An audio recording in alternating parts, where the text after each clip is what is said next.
안녕하세요. 윤성근님의 동네 헌책방에서 입안 127을 읽다라는 책 리뷰를 진행할 혜자입니다. 먼저 책의 핵심적인 컨셉을 살펴본 다음에 자세한 리뷰를 진행하겠습니다. 이 책은 현실성을 훼손하지 않으면서도 충분히 입안 127라는 사상가의 가르침에 따라 뭔가 다른 식의 삶을 꿈꿀 수 있다는 것을 보여주려는 일종의 실험일지 컨셉으로 전개됩니다. 얼마나 실험이 현실적으로 이루어지는지 헌책방을 운영하는 과정을 통해 보여주려는 것이죠. 흔히 사상가의 가르침대로 살아간다는 게, 그리고 뭔가 다른 식으로 살아간다는 게 굉장히 이상적이거나 낭만적으로 느껴질 수 있는데 어려울 수는 있어도 불가능하지 않다라는 것을 보여주려는 겁니다. 원래 저자는 IT 회사의 평범한 샐러리맨이었습니다. 사람들 대부분의 일상이 그렇듯 저자도 몸매 관리는커녕 건강 관리할 시간도 없이 아침 일찍부터 밤늦게까지 일에 쫓기기 일쑤였죠. 비록 월급이 넉넉했을지는 모르지만 그 이외의 다른 것들은 전혀 균형에 맞지 않는 생활의 연속이었습니다. 그렇게 조금씩 몸과 마음의 건강을 잃어가고 있을 때 저자는 우연히 일리치의 책을 접하게 되고 비로소 지금까지와는 뭔가 다른 식으로 사는 것이 가능할 수도 있겠다는 생각을 하게 됩니다. 그리고 그 생각을 오랫동안 정리하고 계획한 끝에 결국 회사를 그만두죠. 어릴 때부터 꿈꿔왔던 헌책방을 운영해보며 정말 일리치의 사상이 이론이 아닌 현실 영역에서도 제대로 작동할 수 있는지 검증해보기로 한 것입니다. 이반 일리치는 탈학교론을 주장한 급진적인 교육운동가로 알려져 있으나 실제로는 교육 외에도 종교, 역사, 철학 등 다양한 분야에서 활동하며 기본적으로 현대 문명의 폐해를 폭로하고 그 한계를 진단해왔던 사상가입니다.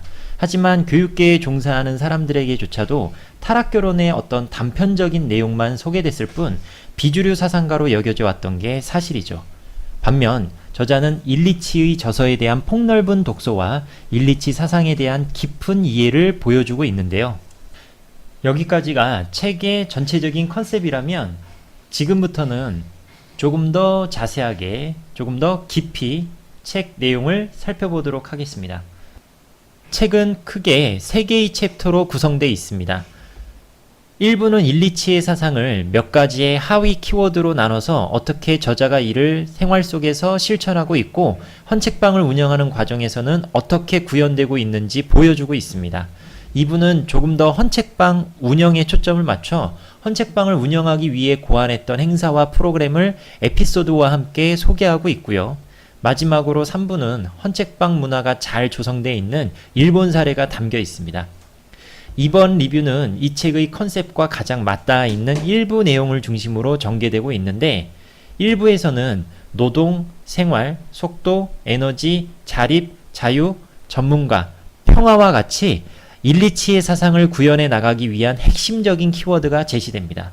행여 이상주의나 낭만주의처럼 여겨질 수도 있는 일리치의 사상을 실천해보고 그 현실 적합성을 검증하는 노력을 통해 저자가 보여주려는 것은 결국 한계와 균형에 관한 이야기입니다. 우리가 과부하가 걸리는 수준으로 기계를 가동하지 않듯이 인간에게도 각자가 감당할 수 있는 고유한 속도와 리듬이 있고 따라서 그 한계를 지켜나가는 것이 중요한데요. 하지만 우리는 학교 시간표나 직장 일과표와 같이 현대 문명의 표준화된 시간과 속도에 맞춰 살아가는 것에 익숙해졌고 어느덧 각자가 지닌 고유한 속도와 리듬은 까마득히 잊어버리게 됐죠.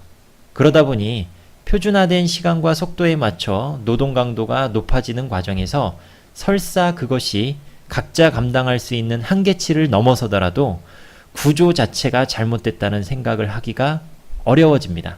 심지어 스스로의 한계치를 넘어서는 노동을 스스로에게 강요하는 자기 착취 상태에 빠지기도 하고요. 전태일 열사께서는 노동자는 기계가 아니라고 외쳤지만 오늘날 노동자들의 실상은 기계만도 못한 대접을 받고 있는 셈입니다. 따라서 저자는 조금 늦고 엉성하더라도 노동이 주는 의미와 만족감이 훼손되지 않도록 노동 강도를 낮춰 나가는 방식으로 헌책방을 운영해 나갑니다. 그러기 위해서는 스스로가 지니고 있는 고유한 속도와 리듬을 찾아가는 것이 중요하고요. 아울러 노동력이 온전히 회복될 수 있도록 충분한 휴식도 필요합니다. 하지만 현실적으로는 이 과정에서 소득이 줄어드는 것을 감수해야만 하는데 저자는 이를 기꺼이 받아들입니다. 미디어의 광고와 전문가의 진단에 의존하는 소모적인 소비 생활을 줄여나가고 자립적인 살림을 넓혀나가는 방식으로 대응하면서 말이죠. 무려 서울이라는 대도시 한복판에서 10여 년간 굶어 죽지 않고 헌책방을 운영해 옴으로써 총체적인 삶의 균형을 유지해 나가는 게 가능하다는 것을, 그래서 뭔가 다른 식으로 사는 게 가능하다는 것을 보여주려는 겁니다. 이렇듯 저자는 노동뿐만이 아니라 에너지 사용이나 소비 생활에 있어서도 그 한계를 바로 알기 위한 노력, 그리고 그 한계를 지켜나가기 위한 삶의 균형을 강조합니다. 하지만 이것은 비단 알미나 인식만으로는 가능한 일이 아니죠. 가령 소득이 줄어드는 것을 감수하고 노동이 가져다주는 의미와 만족감에 집중한다거나 출퇴근에 소모되는 에너지를 줄이기 위해 자전거로 출퇴근이 가능한 거리로 헌책방을 통째로 옮긴다거나 편의를 포기하더라도 전문가에게 의존하지 않고 직접 살림살이를 만들고 고치며 자립하는 일 등은 그것이 바람직하다는 인식만으로는 쉽게 실천에 옮길 수 있는 것은 아닙니다. 저자가 일리치의 사상을 깊이 이해하고 무엇보다 깊이 신뢰하고 있기 때문에 가능한 것이죠. 매사 일리치의 사상적 가르침과 맞닿아 있는 저자의 일상은 이렇듯 단순한 암과 인식을 넘어서 믿음과 신뢰를 기반으로 하고 있기 때문에 책을 읽다 보면 어떤 종교적인 경건함마저 느껴질 정도입니다. 현대인을 감옥에 갇힌 수인으로 묘사하는 일리치는 자동차가 시간을 빼앗고 학교는 학생을 바보로 만들고 병원은 병을 치료하기는커녕 병을 만든다고 봅니다. 자동차, 학교, 병원으로 상징되는 현대 문명은 인간의 잠재력을 파괴시켜 자립할 수 없는 존재로 전락시킨다고 본 것이죠.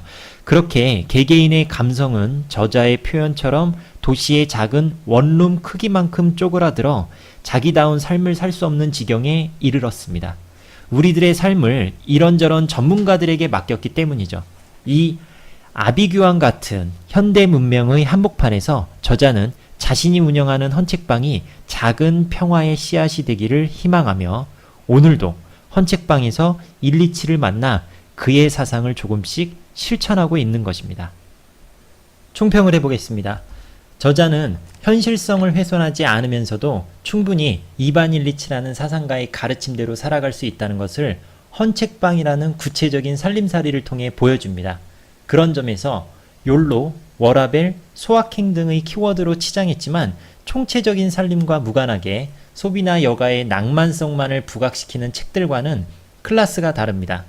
아울러 대중적이라 할 수는 없으나 대단히 현실적인 실험을 보여주고 있다는 점에서 저자의 문제의식에 공감하는 독자들에겐 이보다 더 좋은 입문서는 없을 것 같습니다.